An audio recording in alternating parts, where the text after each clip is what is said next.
नात्यांच्या बाजारात नेहमी तीच लोक एकटी पडतात जी मनाने स्वच्छ असतात. एकटा राहणारा व्यक्ती कधीच एकटा नसतो. खरं तर तो सगळ्यांना ओळखून बसलेला असतो. विनाकारण काळजी करणं म्हणजे आपण कधीही न घेतलेल्या कर्जावर व्याज भरण्यासारखं आहे. सांभाळून चला, कारण कौतुकाच्या पुलाखाली मतलबाची नदी वाहत असते. कठीण परिस्थितीतून बाहेर पडण्यासाठी ज्ञानासोबत तुम्ही ती परिस्थिती कशी हाताळता हे पण तितकंच महत्त्वाचं आहे. जीवनात वेगापेक्षा दिशा महत्त्वाची आहे. जर दिशा योग्य नसेल तर वेगाचा काहीच उपयोग होत नाही. ढीगभर पैसा असला म्हणून कोणी रॉयल होत नाही. रॉयल होण्यासाठी माणूस हा रियल असावा लागतो.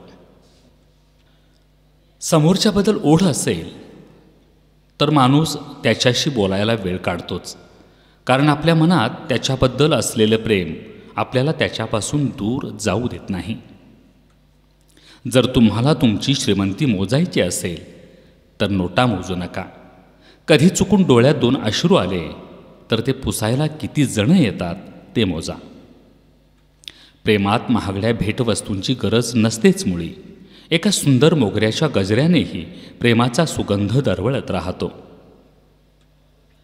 जिंकण्याची मज्जा तेव्हा येते जेव्हा सगळे तुमच्या हारण्याची वाट बघत असतात. आयुष्य जगण्यासाठी घर छोटं असलं तरी चालेल, पण नाती जपण्यासाठी मन मात्र मोठं असलं पाहिजे. एकदा तुम्ही यशस्वी ठरलात की भूतकाळातल्या चुकांचेही पोवाडे होतात.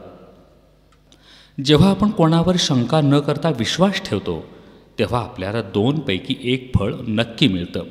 एकतर आयुष्यभरासाठी एक चांगली व्यक्ती मिळते किंवा मग आयुष्यभरासाठी एक धडा.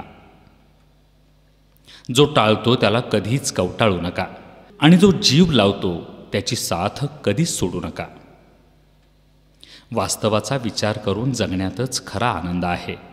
बाकीचा मोठेपणा हा जगासाठी मांडलेला देखावा असतो. फक्त स्वतःशी प्रामाणिक राहा. दिवस सगळ्यांचे बदलतात. हातातली काठी ही नावाला असते. खरा आधार विश्वासाने हातात घेतलेल्या हातात असतो.